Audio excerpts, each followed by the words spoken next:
بسم الله الرحمن الرحيم. الحمد لله رب العالمين والعاقبة للمتقين. صلاة الله وسلامه على سيد الأنبياء والمرسلين خاتم النبيين محمد وعلى آله وصحبه أجمعين. أما بعد. میرے دینی اور ایمانی بھائیوں، بزرگوں اور دوستوں، شرک کے بارے میں کئی ہفتوں سے گفتگو چل رہی ہے. آج کے خطبے میں شرک کی جس قسم کے سلسلے میں گفتگو کی گئی ہے اس کو ستارہ پرستی کہہ سکتے ہیں. ستارے چاند ہیں، سورج ہیں، دیگر ستارے اور سیارے ہیں، ان کی عبادت کرنا یہ بھی ایک پرانا عقیدہ ہے. زمانے جاہلیت سے یہ عقیدہ انسانوں میں چلا رہا ہے کہ سورج میں ان کو فائدہ نظر آتا ہے کہ اس کی روشنی دن میں راحت اور سکون اور کام کاج کے لیے معاونت کا سبب بنتی ہے. تو اس میں چونکہ ان کو فائدہ نظر آتا ہے اس لیے بعض لوگ اس کی پوجا کرتے ہیں، اس کی عبادت کرتے ہیں. چاند ہے، رات میں نکلتا ہے تو اس کی وجہ سے رات میں آمد و رفت میں آسانی ہو جاتی ہے. جس کی روشنی میں لوگ سفر کرتے ہیں تو اس میں بھی فائدہ نظر آتا ہے تو اس کی بھی لوگ عبادت کرتے ہیں. ایسے ہی دیگر ستارے ہیں، اس میں بھی بہت سارے فوائد تلاش کرتے ہیں. سفر کرنے میں، خاص طور پر راستوں کو تلاش کرنے میں، سمندری سفر ہو یا زمینی سفر ہو، پرانے زمانے میں راستہ تلاش کرنے کے لیے ستاروں سے مدد لی جاتی ہے کیونکہ ظاہری فائدہ اس میں بھی نظر آتا ہے. اس کی بھی لوگ عبادت کرتے تھے. اب ان ستاروں اور سیاروں کی جو لوگ عبادت کرتے تھے اس کی الگ الگ نوعیتیں تھیں. کچھ لوگ تو ان کی عبادت اس طرح کرتے تھے جیسے ان کو پوجتے تھے یا ان کے سامنے سجدہ کرتے تھے. دوسرے قسم کے لوگ وہ تھے جو ان ستاروں کے اندر خود سے نفع اور نقصان کی صلاحیت ہونے کا عقیدہ رکھتے تھے. یہ ستارے ہیں جن کی وجہ سے بارش ہوتی ہے. بعض ستاروں کے بارے میں خیال کرتے تھے کہ ان سے رزق ملتا ہے، ان سے حالات میں تبدیلی آتی ہے، ان سے خوشحالی آتی ہے. بعض لوگوں کا عقیدہ ستاروں کے سلسلے میں یہ تھا کہ وہ اپنے مستقبل کے بارے میں، اپنی زندگی کے بارے میں، اپنے حالات کے سلسلے میں ان سے وہ مدد لیتے تھے اور یہ سمجھتے تھے کہ ستاروں کی جو گردشیں ہیں، اس کی الگ الگ جو جگہ ہیں، کھلا برج جا رہا ہے، اس سے ہماری زندگی پر اثر پڑ سکتا ہے. یہ عقیدہ پرانے زمانے میں بھی تھا. آج بھی اس کے اثرات لوگوں کے اندر پائے جاتے ہیں. چاند اور سورج کی پوجا کرنا یہ تو غیروں کے اندر ہے، مسلمانوں کے اندر شاید یہ چیز نہ ہو، لیکن باقی تو جو چیزیں ہیں یہ بھی کسی نہ کسی طرح سے مسلمانوں کے اندر پائی جاتی ہے. بہت سے لوگوں کا خیال ہے کہ ان سے تقدیریں بدلتی ہیں. چنانچہ قرآن مجید نے اس کی طرف اشارہ کیا ہے. جاہلیت میں بہت سے لوگوں کا یہ عقیدہ تھا، عرب میں بھی تھا اور مصر کی بہت ساری قوموں میں بھی تھا. استعارہ نامی ایک ستارہ جو بہت زیادہ روشن ہوتا ہے، اس ستارے کے سلسلے میں ان کا یہ عقیدہ تھا مصر والوں کا کہ دریائے نیل میں طغیان اس کی وجہ سے آتا ہے، پانی اس کی وجہ سے آتا ہے جس کی وجہ سے کھیت وغیرہ سرسبز و شاداب ہو جاتے ہیں. ایسے ہی مکے والوں کا بھی عقیدہ تھا کہ چونکہ ان کے یہاں گرمی کے زمانے میں یہ ستارہ نظر آتا تھا تو سفر وغیرہ اسی زمانے میں ہوتے تھے، تجارتی جو اسفار ہوتے تھے اسی زمانے میں ہوتے تھے. تو ان کا یہ عقیدہ تھا کہ زندگی میں خوشحالی کے لانے میں، کاروبار کے بڑھانے میں اس ستارے کا بڑا دخل ہے. تو قرآن نے ان کے اس عقیدے پر سختی سے نکیر کی اور کہا وَأَنَّهُ هُوَ أَغْنَى وَأَقْنَى وَأَنَّهُ هُوَ رَبُّ الشِّعْرِ. کہا کہ مالدار کرنے والا بھی اللہ ہی ہے اور محتاج کرنے والا بھی اللہ ہی. اغنا کے معنی بے نیاز کرنا، مالدار کرنا، دولت دینا، خوشحالی دینا، اور اقنا کے معنی ہے مال میں کمی کرنا، محتاج بنانا، تنگس بنانا، تاکہ یہ دونوں صفتیں اللہ کی ہیں۔ وَأَنَّهُ هُوَ رَبُّ الشِّعْرِ، اور کہا جس شعرا ستارے سے آپ امید باندھ کر رکھتے ہیں کہ اس سے رزق ملتا ہے، اس سے خوشحالی ملتی ہے، کہا یہ ستارہ بھی اللہ کی ایک مخلوق ہے، اس کو پیدا کرنے والے بھی اللہ ہیں۔ جب وہ ستارہ، اس کی پرورش کرنے والا، اس کو پالنے والا اور اس کو بڑھانے والا، اس کو پیدا کرنے والا سب کچھ اللہ ہے، تو وہ ستارہ ہماری قسمت میں کہاں تبدیلی لے آ سکتا ہے؟ اس کی وجہ سے ہمیں خوشحالی کہاں مل سکتی ہے؟ تو یہ اللہ تعالیٰ نے سختی سے نکیر کی کہ ان ساری چیزوں کی کوئی حقیقت نہیں ہے۔ اسی طرح سے اللہ کے رسول صلی اللہ علیہ وسلم نے اس عقیدے پر بڑی سختی سے نکیر کی کہ سورج اور چاند سے بھی کچھ ہو سکتا ہے، اس کی وجہ سے بھی زندگی پر اثرات مرتب ہو سکتے ہیں۔ واقعہ یہ ہوا کہ اللہ کے رسول صلی اللہ علیہ وسلم کے زمانے میں چاند گہن ہو گئے۔ اب ان کے یہاں ایک عقیدہ تھا جاہلیت کے زمانے میں کہ چاند گہن جب ہوتا ہے تو یہ کسی بڑے آدمی کے پیدا ہونے سے ہوتا ہے، یا سورج گہن یہ بھی جو ہوتا ہے کسی بڑے آدمی کے پیدا ہونے سے ہوتا ہے یا کسی کے مرنے سے ہوتا ہے۔ اور اللہ کا کرشمہ دیکھیے کہ اسی دن اللہ کے رسول صلی اللہ علیہ وسلم کے فرزند حضرت ابراہیم کا انتقال ہو گیا۔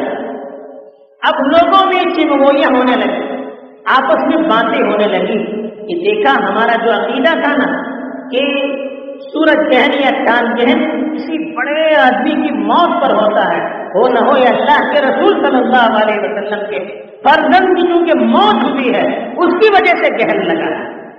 اللہ کے رسول صلی اللہ علیہ وسلم نے جیسے گہن کی نماز پڑھتی وہ نماز پڑھائی اور اس کے بعد جو خطبہ دیا اس میں اس عقیدے پر سختی سے نکیر کیا۔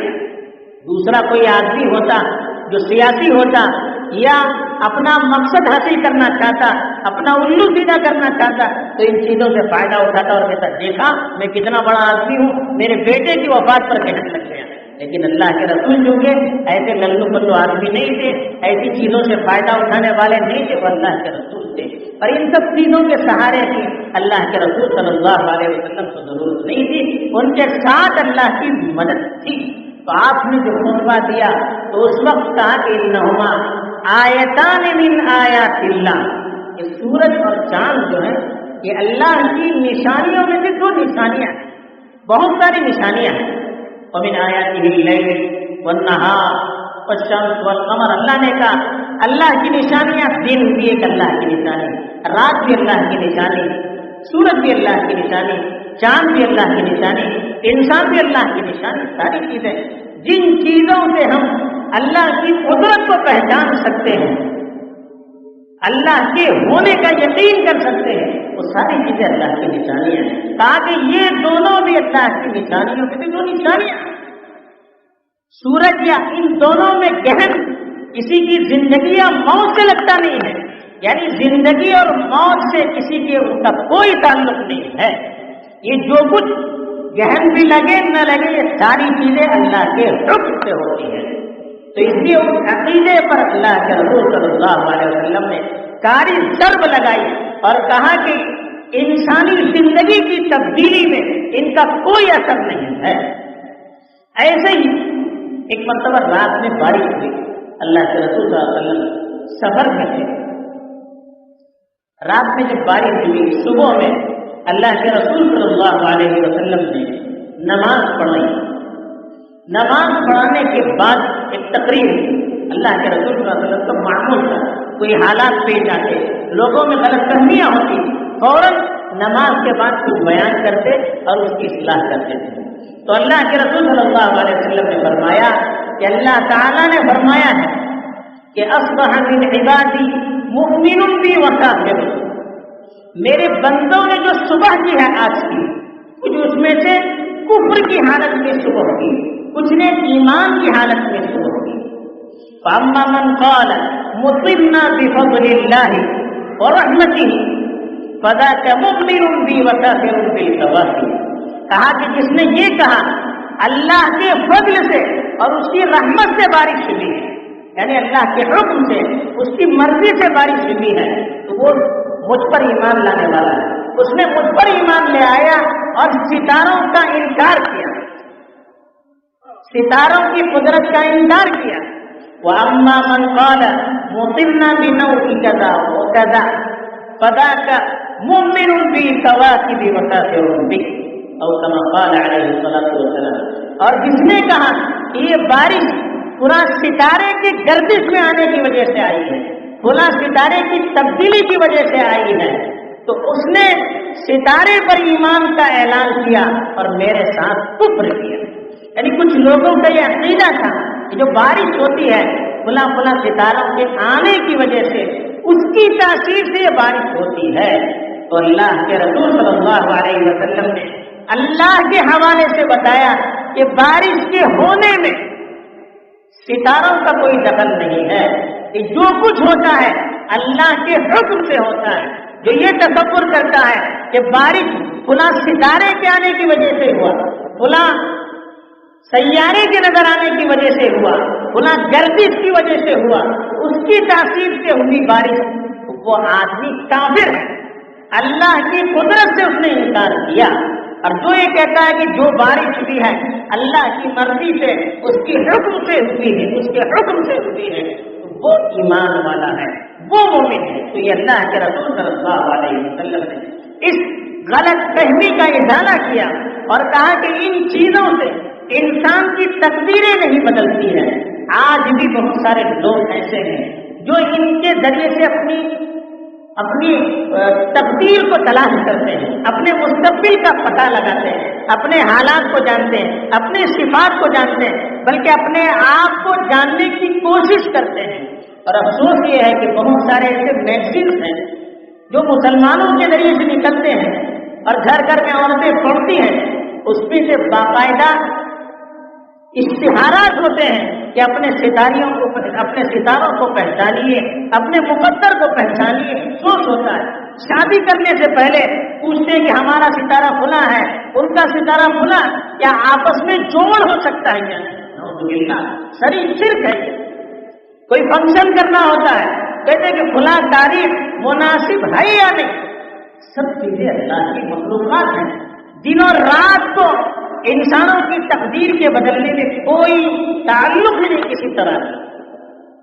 یہ ساری چیزیں وَسَخَّرَ لَكُمُ الشَّمْسَ وَالْقَمَرَ دَائِبَيْنِ وَسَخَّرَ لَكُمُ اللَّيْلَ وَالنَّهَارَ، یہ سورج اور چاند کا مسلسل گردش کرنا یہ تمہاری خدمت کے لیے، اللہ نے کہا یہ چیزیں تمہاری خدمت کے لیے اللہ نے پیدا کی ہے۔ سورج آپ کو روشنی دیتا ہے، آپ کو گرمی دیتا ہے، چاند ہے اس سے آپ روشنی پاتے ہیں، اپنے راستوں کو تلاش کرتے ہیں، بلکہ وَهُوَ الَّذِي جَعَلَ الشَّمْسَ ضِيَاءً وَالْقَمَرَ نُورًا وَقَدَّرَهُ مَنَازِلَ لِتَعْلَمُوا عَدَدَ السِّنِينَ وَالْحِسَابَ۔ چاند کے سلسلے میں تو اللہ نے بتایا کہ چاند کی مختلف منزلیں ہیں، وہ گھومتا رہتا ہے، کبھی 29 تاریخ کبھی 30 تاریخ میں گھومتا ہے۔ تو یہ چاند کی جو منزلیں ہیں وہ تمہارے لیے سال اور مہینے کے حساب کرنے کے لیے، تمہارے خدمت کے لیے، سال اور مہینوں کا حساب لگا سکو۔ تو جو چیز اللہ نے ہماری خدمت کے لیے پیدا کی ہے، کیا ہم اس کے اندر کوئی تاثیر ہونے کی امید کر سکتے ہیں؟ اسی طرح کا وَسَخَّرَ لَكُمُ اللَّيْلَ وَالنَّهَارَ، یہ دن اور رات تمہارے لیے اللہ نے پیدا کیے، تمہاری خدمت کے لیے پیدا کیے، ان کے اندر کہاں سے تاثیر آ سکتی ہے؟ اللہ کے رسول نے تو بار بار انکار کیا۔ شوال کے مہینے میں جاہلیت میں لوگ بدشگونی لیتے تھے کہ شوال کے مہینے میں شادی نہیں کرنی چاہیے، برابر نہیں ہوتا ہے، محبت نہیں ہوتی ہے، لڑائیاں ہوتی ہیں، اولاد اچھی نہیں ہوتی ہے۔ حضرت عائشہ نے کہا میری شادی بھی شوال میں ہوئی اور میری رخصتی بھی شوال میں ہوئی، اور مجھ سے بڑھ کر خوش نصیب کون ہو سکتی ہے؟ اعلان کیا انہوں نے، ان سب دنوں میں مہینوں میں کچھ رکھا نہیں ہے، جو کچھ ہوتا ہے وہ اللہ کی مرضی سے ہوتا ہے، اس کی تقدیر سے ہوتا ہے۔ یہ ساری چیزیں آپ کی خدمت کے لیے اللہ نے پیدا کی ہے، تو جو چیز ہماری خدمت کے لیے اللہ نے پیدا کی ہے ان میں اگر ہم کسی چیز کے ہونے کا یقین کرتے ہیں تو اس سے بڑھ کر بیوقوفی اور احمق پنا کیا ہو سکتا ہے؟ یہ چیزیں تو اللہ کی مخلوق ہیں، اللہ نے کہا میرے آگے سجدہ کرتے ہیں۔ والشمس والقمر يسجدان کا، یہ سورج ہے، چاند ہے، یہ اللہ کے لیے سجدہ کرتے ہیں. لا تسجدوا للشمس ولا للقمر واسجدوا للہ الذی خلقہم. کہا کہ سورج کو سجدہ مت کرو، چاند کو سجدہ مت کرو، جس نے ان کو پیدا کیا اس کے آگے سجدہ کرو. تو یہ چاند، ستارے، سورج، ان سب چیزوں کے بارے میں غیر شرعی عقیدہ رکھنا کہ ان کے اندر بھی کوئی تاثیر ہے، یہ بھی کچھ کر سکتے ہیں، ان سے ہماری زندگی پر اثر پڑ سکتا ہے، ہمارے مستقبل پر اثر کر سکتا ہے، تو یہ بھی شرک ہے، اس سے بھی شریعت میں روکا گیا ہے. اللہ تعالیٰ ہمیں ان ساری چیزوں سے محفوظ رکھے، خالص اللہ کی طرف متوجہ ہو کر اس کی عبادت کرنے کے توفیق سے. آمین. وآخر دعوانا ان الحمد للہ.